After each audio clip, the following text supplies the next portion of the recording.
Et on y va pour la navigation sur le côté, avec un scroll spy qui va venir espionner notre scroll pour voir où on se trouve. C'est plus dur à faire qu'on ne le pense, il y a du scroll, il y a du resize, il y a pas mal de choses, et on ne peut pas faire cette animation précise, vraiment avec des sections qui ont des tailles différentes, etc., juste avec Intersection Observer. Même si on va l'utiliser après, par la suite, pour faire 2-3 trucs, vous allez voir, mais sinon, de base, on ne peut pas. Ne soyez pas dupés par Intersection Observer SideNav par exemple. Donc il y a un article sur CSS Tricks que j'aime beaucoup, mais pour le coup là, cet article est un peu mensonger, j'ai envie de dire, parce qu'ils vont vous montrer comme ça une sorte de navigation, mais regardez, si vous scrollez, vous allez carrément avoir plusieurs points qui vont s'afficher comme ça. Ce que je trouve ignoble en termes d'UX, on comprend rien du tout. Moi je suis sur une documentation, imaginez, c'est la première fois que vous arrivez ici, vous avez 4 points comme ça, 4 liens qui sont allumés entre guillemets, qu'on vous montre, on vous dit vous êtes à cet endroit-là, mais je comprends pas ce qui se passe, je connais pas cette nav, où je suis exactement dans mon scroll en fait. Montrez-moi vraiment où je suis par rapport à mon niveau de lecture. Donc voilà, pour montrer tous les éléments qui ont intersecté votre fenêtre, vous pouvez le faire avec Intersection Observer, mais si vous avez vraiment besoin d'un nombre de pixels précis, eh bien il va falloir utiliser un événement, et notamment l'événement scroll avec window. Voilà, on va essayer quand même de faire les choses de manière performante, vous allez voir. Donc c'est parti, on y va, on va faire ça. Je vous mets le code source en description, ça on le met sur le côté. Je vous mets le code source en description, et puis on va pouvoir recoder tout ça ensemble. Donc comme d'hab, j'essaie de faire les choses simples pour que vous puissiez l'implémenter où vous voulez. Donc là, 3 fichiers seulement, index, style, script. Et on y va, donc on a juste Robotoflex et Montserrat en termes de police d'écriture juste ici. Donc on va pouvoir commencer, je zoome un peu pour ceux qui sont sur portable, dites-moi ce que vous en pensez toujours, est-ce que vous y voyez assez ou pas? Donc on va le mettre comme ça. Donc on fait un H1, on imagine qu'on crée une documentation pour Coconut.js Documentation. Ok. Ensuite on va avoir un grand container, donc Documentation Container, qui va contenir la nav avec des liens à l'intérieur. Donc hop, juste ici j'avais écrit un lien qui pointe vers l'ID Coconut, et ici j'avais écrit Coconut. Et ensuite donc vous pouvez prendre le code source en description ou alors recopier ici comme vous voulez. Tac. Et voilà, il y a plusieurs liens qui correspondent à tout ça. Voilà, tout simplement. Ensuite, donc, on reste... Donc ça, c'est la navigation sticky qu'on va avoir à gauche, hein, juste ici. Et ensuite, donc, on va avoir le contenu, les différentes sections. Donc, on peut, à chaque fois, venir dans Documentation...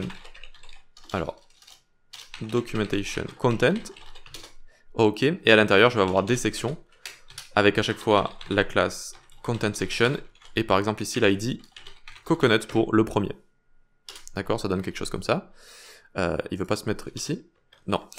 Donc ça donne quelque chose comme ça, juste là. Un H2, ensuite on peut mettre Coconut, et on va mettre un petit emoji Coconut. Donc vous pouvez ensuite retrouver tout le contenu, encore une fois, dans le code source en description. Donc vraiment, vous faites comme vous voulez. Sinon, en fait, dans chaque section, il y avait un H2, et puis ensuite un paragraphe avec, par exemple, l'OREM 350 si vous voulez un petit article, ou une petite section, ou alors l'OREM 600 si vous en voulez une plus grande, comme ça. J'ai vraiment essayé d'adapter cette création au fait que les documentations, souvent, parfois il y a une section qui a peu de contenu, parfois il y a une section qui a beaucoup de contenu, etc., etc. Donc vraiment, j'ai fait exprès de m'adapter à tout ça. Vous allez ensuite pouvoir changer, par exemple, vous voyez, orange ici, ça a pas trop de contenu, ça fonctionne quand même, tout ça. Voilà, alors qu'avec Intersection Observer, ce n'est pas possible. Croyez-moi, j'ai bien galéré, s'il y a des sections comme ça différentes. Ok, très bien, donc ici, moi, je vais juste prendre le code source, en fait, et je vais me le mettre ici, d'accord, donc j'aurai exactement, voilà, tout ce contenu-là. Donc maintenant, je peux faire clic droit, Open with Live Server, voilà, et j'arrive ici. Ok, très bien, j'ai mon contenu, j'ai ma navigation, tout va bien. On attaque le CSS, donc simple reset, font de femme juste ici, font de femme global, et donc ensuite on attaque le H1. Donc vu que je suis en CSS, je peux encore plus zoomer normalement, voilà.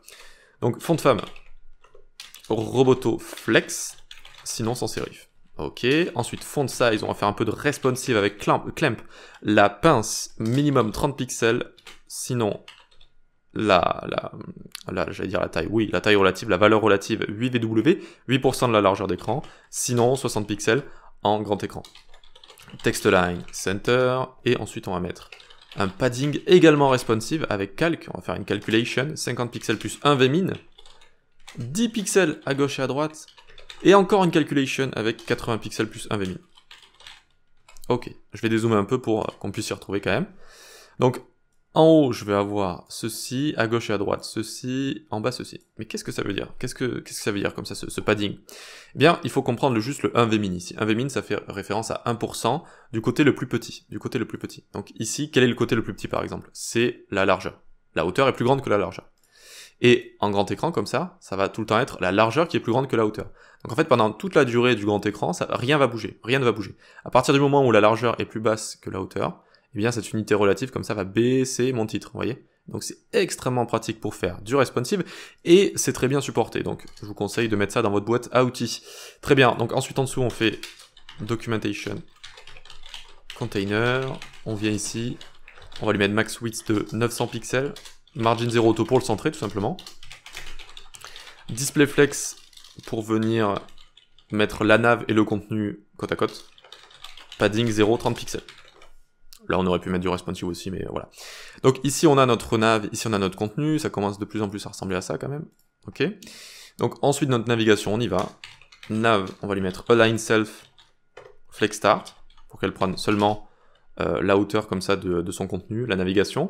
Ensuite, margin right, on va lui mettre calc 30 pixels plus 1vmin. Encore une fois, c'est ce qu'on a utilisé au-dessus.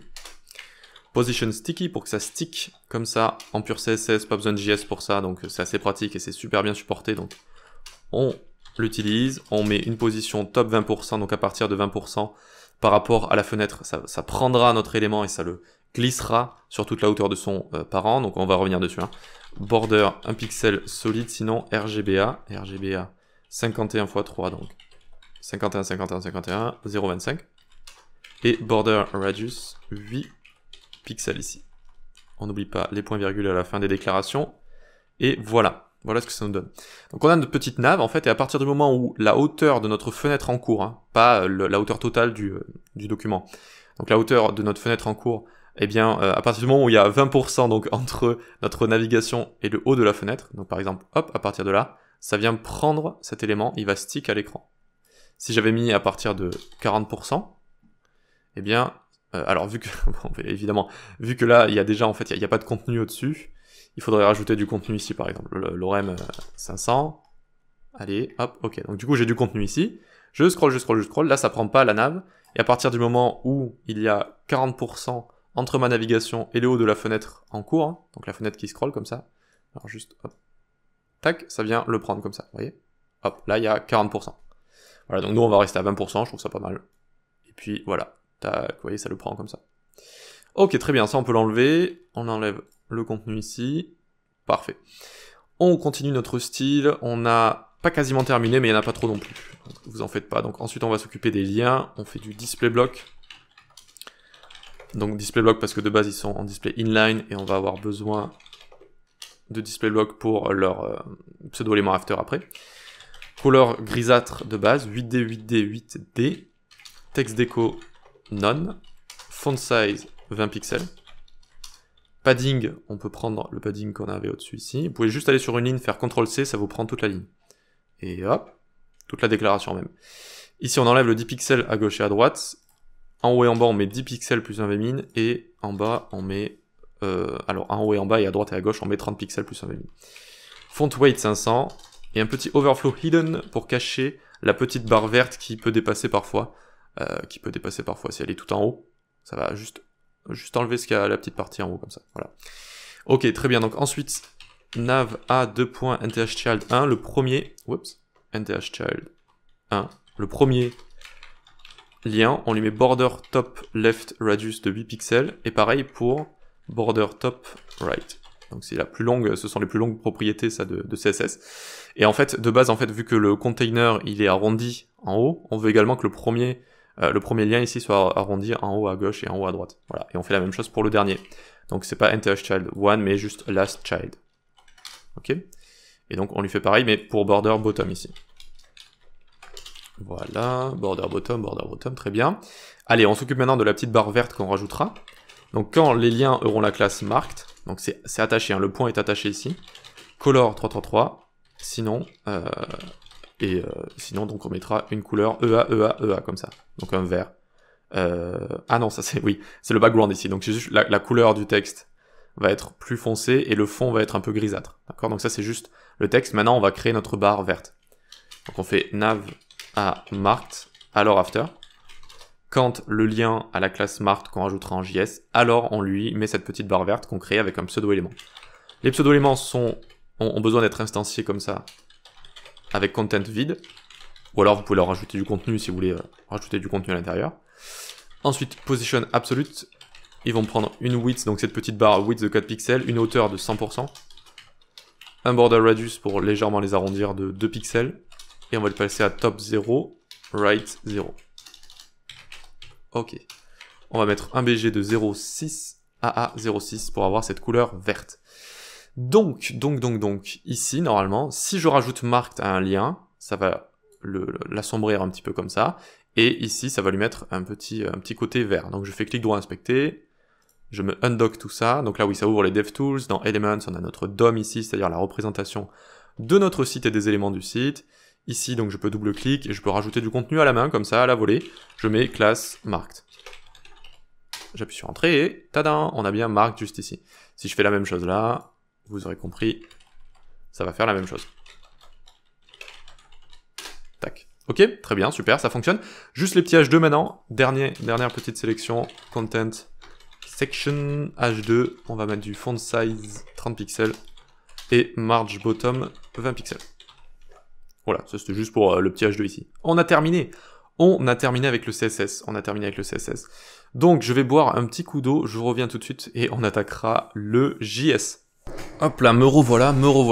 Donc, pour le JS, on a plusieurs choses à faire. À chaque fois qu'on implémente une feature, une fonctionnalité en JavaScript, il faut essayer. Donc, vous pouvez juste créer, par exemple, un petit bloc-notes ici, un petit fichier TXT, et vous allez énumérer les choses à faire avec cette fonctionnalité, tout simplement. Ici, on veut déjà de base voir Coconut ici. Si on est tout en haut du site, on veut que ça affiche Coconut ici, d'accord, pour nous dire qu'on est à Coconut. Ensuite, quand on scrolle, donc soit à la main, soit avec la barre de scroll, eh bien, on a envie que, à chaque fois que je passe une section, ça me dise comme ça que je suis dans la section. Alors ici, ça bug légèrement, en fait, ça se lance un peu trop tard parce que j'ai coupé le live server et j'ai fait du resize, etc. Donc vous inquiétez pas, dans le code source final, ça va pas bugger comme ça. Là, on regarde juste ce qui se passe. Très bien, donc on voit que ça fonctionne comme ça, très bien. Et on a également envie d'avoir une dernière chose, c'est quand on clique, hop, j'ai envie que ça m'amène comme ça aux sections, aux différentes sections, et j'ai envie que ça change à chaque fois le scroll spy en fonction de la section à laquelle je me trouve, comme ça, d'accord? Donc encore une fois, si ça bug un peu ici, c'est normal, c'est juste le script, c'est pas le script final. Ok, très bien. Donc on va avoir aussi pas mal de petites choses à régler, notamment qu'est-ce qui se passe si je resize, parce qu'à un moment donné, vous voyez, quand je resize ici, ça va changer la hauteur des sections, donc ça aussi, il faudra le gérer. Et qu'est-ce qui se passe aussi si on a beaucoup de contenu en haut et en bas, ce qui peut arriver, comme je vous ai montré ou pas? Bon, je vais vous montrer juste après. On peut rajouter ici du padding en haut et en bas de 2000 pixels par exemple. Alors, hop, et donc par exemple, vous voyez que ça rajoute du contenu en haut et en bas. Eh bien, si on a ça, donc là c'est ce qu'on était en train de coder, eh bien on a envie de déclencher la fonctionnalité seulement quand on arrive ici, pour éviter de faire tourner un event scroll avec des calculs tout le temps à chaque fois que je scroll sur la page, même si je suis pas sur la documentation en elle-même. D'accord? Donc juste ici, et après, hop, on enlève ici donc l'événement. Et donc en fait, on va un peu faire comme je suis allé sur les documentations Vue.js, React, etc. Et j'ai vu qu'ils le faisaient sur Vue.js. Donc ils le font à droite ici dans cette petite box. Regardez, je descends, hop, on a le petit bout vert qui apparaît. Voilà, comme ça. D'accord? Donc c'est ce qu'on va faire en fait, c'est ce qu'on va faire directement. Donc on y va. Donc une fois qu'on a toutes les fonctionnalités, eh bien on attaque. Hop, hop. Donc là, ça, je le mets en commentaire, mais on le réutilisera un petit peu plus tard pour simuler du contenu. Et on y va pour le JavaScript. C'est parti pour le JavaScript. Donc pour commencer, on va avoir besoin de prendre tous nos liens de toutes nos sections. Donc const sections est égal. On crée un tableau à partir de ce que retourne document.querySelector. Donc document.querySelector all .content section. Donc document query all retourne une node list, mais cette node list n'a pas trop de méthodes associées à son prototype, que for each et la propriété length. Donc ici, on a envie de transformer notre node list en un tableau, on utilise le spread operator, donc on va créer un nouveau tableau avec tous les éléments de node list à l'intérieur. Génial, et à partir de là, on va pouvoir utiliser map, index, find, etc. sur les méthodes associées donc au tableau. Je fais maj alt flèche du bas, je prends tous les navlinks, donc const navlinks, et ici je prends tout ce qui se situe dans nav A. D'accord, ça nous donne quelque chose comme ça à la fin. Ne mettez pas de point ici, hein, tout ce qui se situe dans nav A. Parfait. Maintenant, une fois donc que notre window aura bien load, que tous les éléments auront bien load. Hop, on va prendre les coordonnées de ces éléments en faisant const data est égal section de map. Et donc pour chaque section, je veux son décalage par rapport au top. Offset, ça veut dire décalage, offset top. D'accord, donc section.offset top. Je peux loguer maintenant data. Voilà. Hop. Et je vois le décalage par rapport Coconut par rapport au top, c'est 217. Mango, c'est 2443, etc., etc. Donc, offset top, c'est le décalage par rapport au premier ancêtre qui est positionné. S'il n'y a pas d'ancêtre positionné, c'est par rapport au body. Donc là, c'est parfait, ça fonctionne très bien. Maintenant, on va vouloir prendre la main sur les liens. C'est-à-dire que là, quand on clique, ça nous amène directement aux sections. Vous pouvez garder ça si vous voulez, hein, ça peut être un comportement bien comme ça. Mais moi, pour mon exemple, j'ai fait un scroll smooth. Donc on garde le console log data, ça va être assez pratique. Et donc on va rajouter comme ça ce scroll smooth sur chaque lien. Donc navlinks.forEach pour chaque. On va utiliser les deux arguments fournis par forEach. Donc navlinks et index. Ok, donc à chaque fois navlinks, ça va être les liens index 0, 1, 2, 3, 4, etc. Ensuite, donc pour chaque lien, je leur rajoute un event listener, le clic, et je prends l'objet d'événement E, et je fais un e.prevent default. Maintenant, quand je clique sur les liens, ça ne va plus me déplacer comme ça. Voilà, ça ne fonctionne plus. Ok, donc maintenant, il faut que je le fasse à la main. Pour chaque lien, je fais un window.scrollTo, c'est une méthode qui me permet de me déplacer à un certain endroit. Je lui envoie un objet à l'intérieur avec certaines propriétés. L'endroit où je veux aller, data de index, donc 200, 2000, 4000, etc. Et behavior smooth, donc doux.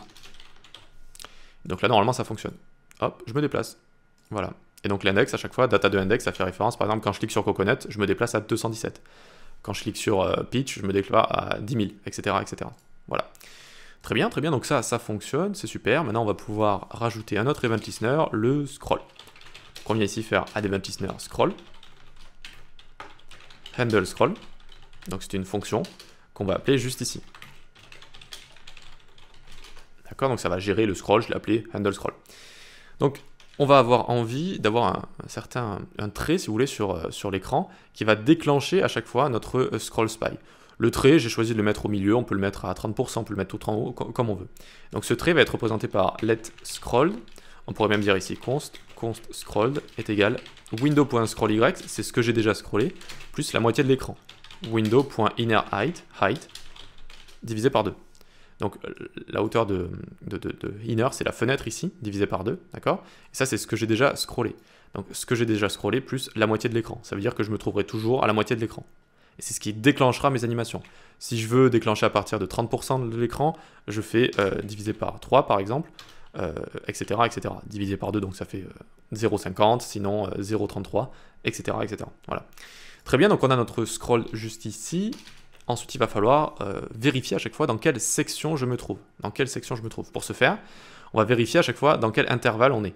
Par exemple, si on est ici, ça va être le coconut ici. D'accord ? Si on est là, ça va être mango. Si on est entre ces deux, ça va être orange, etc., etc. Et pour le dernier, il y aura un calcul un peu spécial. Donc, pour ce faire, à chaque fois, on va faire const i of data. Donc, on utilise une boucle for of pour un tableau. Et à chaque fois, j'ai envie d'avoir l'index de chaque élément par rapport à data. Donc, je fais index. Par exemple, i, le premier, ça va être 217, d'accord? Et je veux cet index-là. Donc, je fais data de index of i. Data de index of 217, ça me retourne 0. Tu es à ton premier index. Ça va être beaucoup plus facile grâce à ça de faire certains calculs.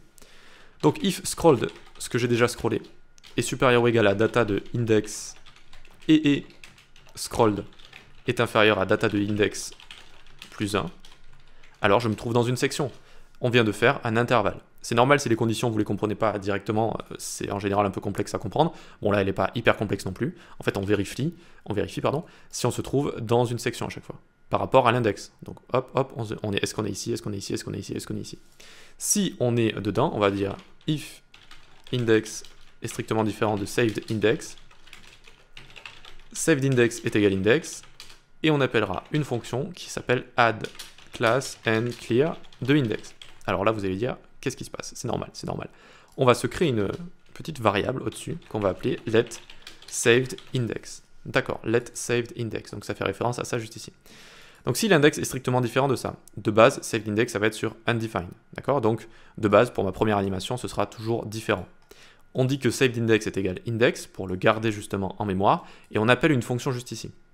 Et en fait, ça nous permet que lorsqu'on est dans une section ici, et qu'on a déjà fait une animation, au lieu de relancer à chaque fois cette fonction, eh bien j'ai sauvé l'index, donc est-ce que je me trouve dans cette section et qu'elle est déjà animée, si vous voulez, donc j'évite de relancer à chaque fois une fonction pour rien. On va y revenir dessus, vous allez voir que c'est un peu plus simple quand on aura créé comme ça cette fonction. Donc ça c'est la dernière fonction à créer aussi, ne vous inquiétez pas, comme ça, hop, ce sera quasiment terminé. Donc fonction add class and clear, ça prend index en paramètre, hop, const élément to clean, donc L to clean est égal navlinks.find, essaye de trouver le navlink dont la classe includes marked. Donc ça, à chaque fois, ça va essayer de trouver s'il y a déjà un élément animé, d'accord? Donc ça va le retourner. La méthode find, parmi le tableau navlink, retourne le premier élément qui a marked, comme ça. S'il y en a déjà un, donc ça va le retourner. Si ça en a retourné, non, donc if L to clean. Alors, L to clean, .classlist, .remove, marked. Tac. On aurait pu écrire .className et juste mettre notre classe juste ici, c'est pareil. Donc on lui enlève, d'accord? Si cet élément existe, il y a déjà une animation, on lui enlève. Sinon, on rajoute l'animation à l'index qu'on a envoyé. Donc navlink de index.classlist, .add, marked. Voilà. Et donc ici, par exemple, ça fonctionne. Alors ça fonctionne pas tout en haut encore, parce qu'on va faire un... alors normalement ça devrait fonctionner ici. Ah non, je sais. Ah si, c'est bon. Ça fonctionne. Au cœur. Donc juste, je réexplique tout ça.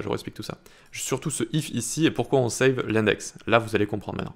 Donc si on se trouve, si le milieu de notre page en fait se trouve dans une section, là le milieu de notre page, on imagine qu'il est ici par exemple. D'accord? Donc il se trouve dans Coconut. Est-ce que index est strictement différent de save index? De base, pour commencer, save index c'est undefined. Vu que j'ai mis let save index ici, c'est undefined. Donc index, c'est strictement différent de ça, d'accord? L'index sera de 0 de base, parce qu'on est dans la première section. Donc c'est strictement différent. Donc je save ça, pour me dire, ok, on est dans la section 0, et j'envoie la fonction. Et donc si je reste dans cette fonction-là, je reste là, vous voyez, j'y suis, ben, j'évite de rappeler tout le temps cette fonction pour rien. Ça veut dire que, hop, j'y suis déjà.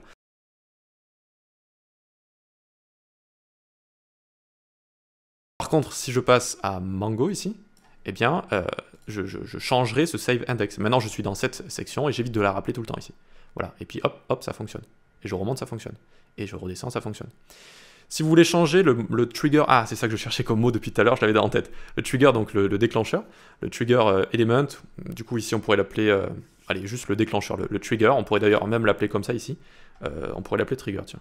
Donc ici vous faites CTRL-D, D, et vous l'appelez trigger. Ou threshold également, souvent on l'appelle threshold comme ça. Bref, du coup, trigger ici, ça va être au milieu, d'accord? Il est au milieu. Là, si je fais diviser par 3, il va être à 1 tiers. Donc il va être, imaginons, ici, d'accord? Et donc ça fait que ça va laisser un peu plus de jeu avant de déclencher Mango, vous voyez? Alors que si ici je mets divisé par 2, il sera déclenché beaucoup plus vite. Il sera déclenché ici. Vous voyez? Donc après c'est à vous de jouer, hein, c'est à vous de voir ce que vous voulez. Bon, je le mets au milieu, comme ça c'est assez neutre, hein, et voilà, ça passe à chaque fois comme ça, tac, tac. Hop, voilà, ce genre de choses. Vous voyez que ça fonctionne aussi avec des articles ou des endroits de la documentation qui sont plus courts, comme Orange juste ici. Vous voyez que c'est plus court que les autres, et ça fonctionne quand même. Alors qu'avec juste Intersection Observer, on ne peut pas faire ça. Voilà, donc là c'est quand même beaucoup mieux, je trouve, et beaucoup plus flexible. Et jusqu'ici, ça fonctionne pas. Et oui, parce que le dernier élément, il va falloir le gérer. Pourquoi? Parce que là, on peut gérer un intervalle, ici, ici, ici, mais le dernier, il n'y a pas d'intervalle en haut là, entre 10 000 et quoi? La fin du body, etc. Certes, mais il peut y avoir encore du contenu après et compagnie. Donc ici, on va juste dire lorsque c'est supérieur à notre dernier élément ici. Donc il va falloir le vérifier. Donc il va falloir faire un deuxième if ici. Donc on peut venir là, et on va dire if. Et donc on peut mettre index est strictement égal à data.length-1. Donc si je suis au dernier index, en fait, donc au dernier élément, à vérifier, et scrolled est supérieur ou égal à data de index. Ok. Alors je peux prendre mon if ici, je le mets là, et je break. Alors je break, j'ai pas besoin de break vu que je serai déjà à la dernière itération, donc j'ai pas besoin de rajouter break juste ici, d'accord? Alors que là, je pourrais rajouter break. Qu'est-ce que ça veut dire break? Ça sort de la boucle. Donc ici par exemple, j'ai déjà déclenché l'animation avec la première section, j'ai pas besoin de vérifier toutes les autres sections, je suis déjà dans la première section. Donc je mets break et ça sort directement, voilà. Voilà, très bien, donc finalement c'est un petit peu la même chose, sauf que on va juste dire est-ce qu'on est supérieur ou égal à notre dernière valeur juste ici. Ah oui, et donc du coup j'ai mis scrolled et là je l'ai appelé trigger, donc hop, trigger juste ici. Ok, très bien.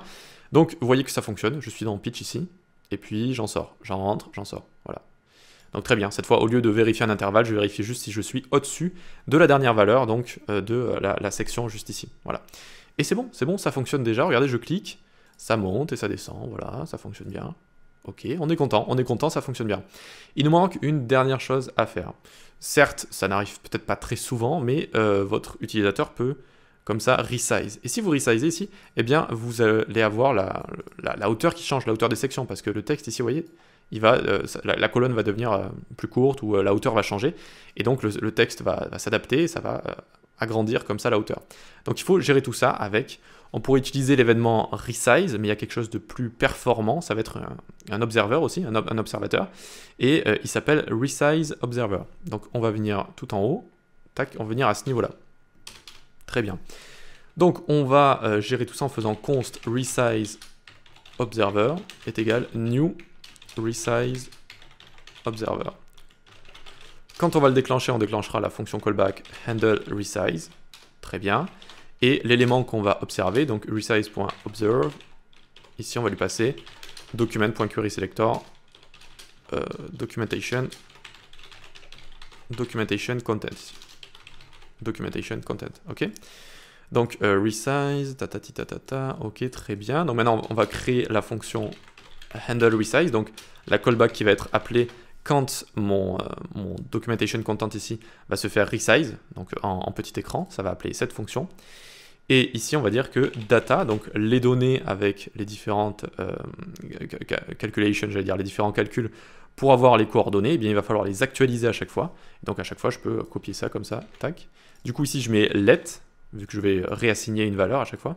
Et donc, je dirais que data est égal section.map, comme ça directement. Ok.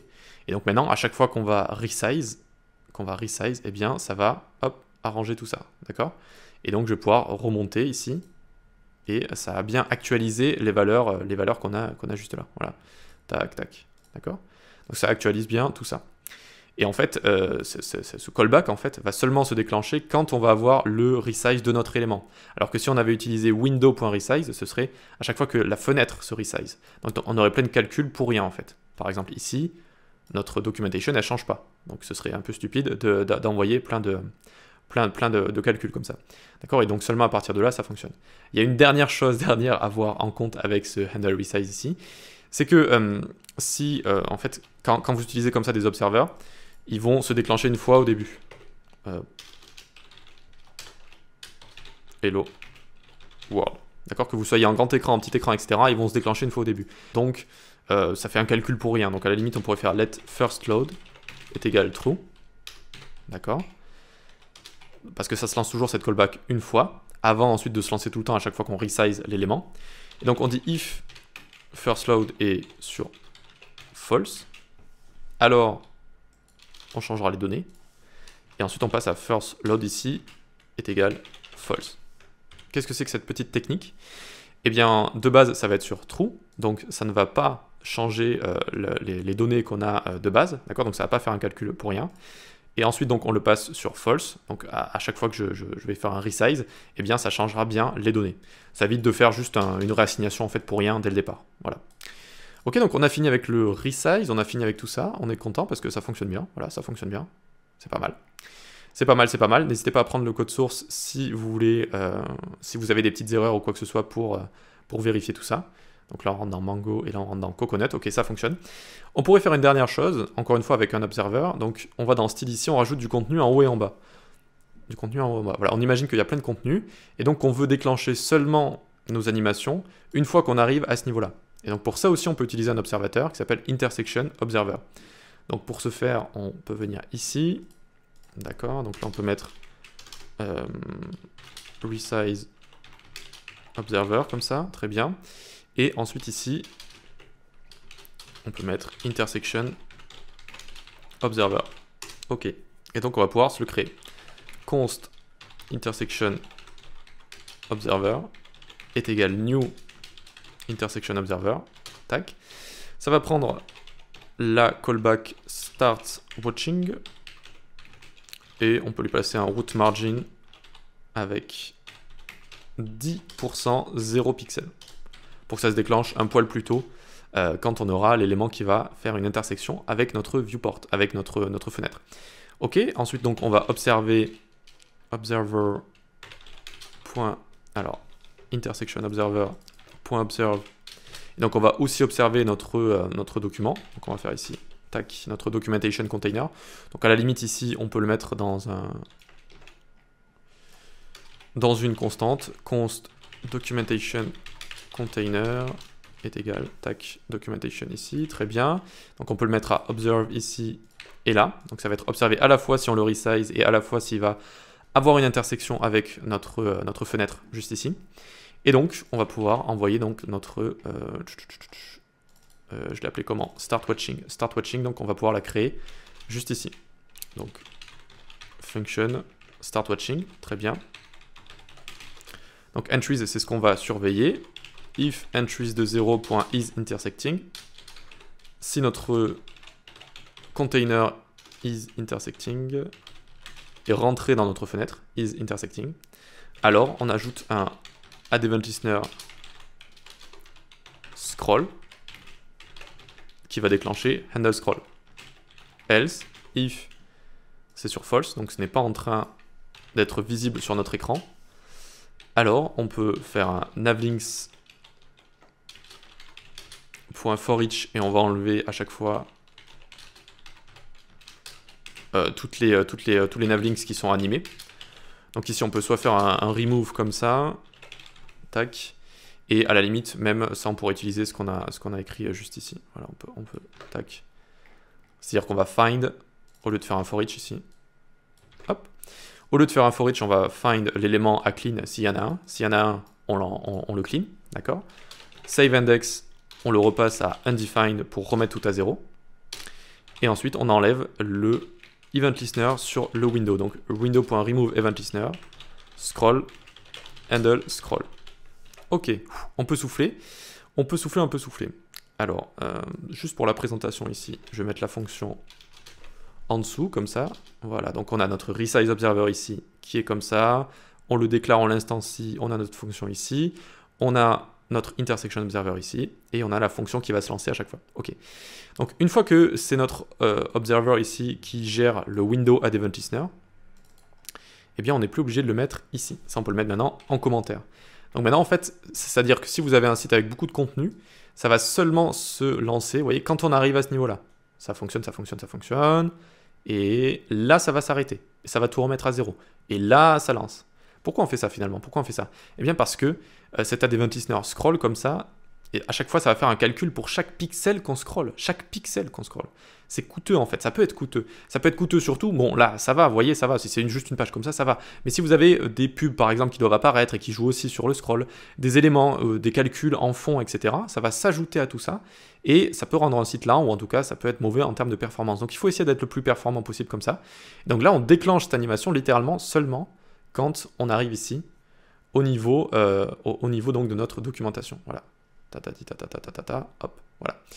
Et donc c'est très bien comme ça. Ici maintenant si j'enlève le padding, hein, si je reviens au début comme ça, tac, j'actualise, et bien ça va toujours fonctionner, hein, ça va toujours fonctionner. Voilà. Hop, hop, hop, hop, hop. Et donc là on a vraiment un script bien optimisé, et vous pouvez souffler. Et c'était pas facile à expliquer tout ça non plus. Donc il faut vraiment voir deux choses, hein, ici. On a donc d'abord l'animation ici, quand on clique, ça nous amène à notre section, etc. avec un smooth scroll. Et donc là, on a la partie, j'ai envie de dire, logique, où est-ce qu'on se trouve, et on anime à chaque fois donc notre navlink. Voilà. Et ensuite, on a la partie optimisation de performance, avec tout ce qui est resize observer ici. Donc là, c'est même plus que de la performance, j'ai envie de dire, c'est même... c'est crucial, sinon ça va resize ici et ça va tout casser, ça va casser notre animation parce que ça va casser notre tableau data ici, il n'y aura plus les bonnes coordonnées, donc ça va carrément casser notre script. Et sinon intersection observer, ça c'est plus pour les performances. Voilà, bravo, je pense qu'on a parlé de pas mal de choses et je pense que c'était quand même assez intéressant. Si vous êtes arrivé jusqu'ici, qu'est-ce qu'on pourrait mettre?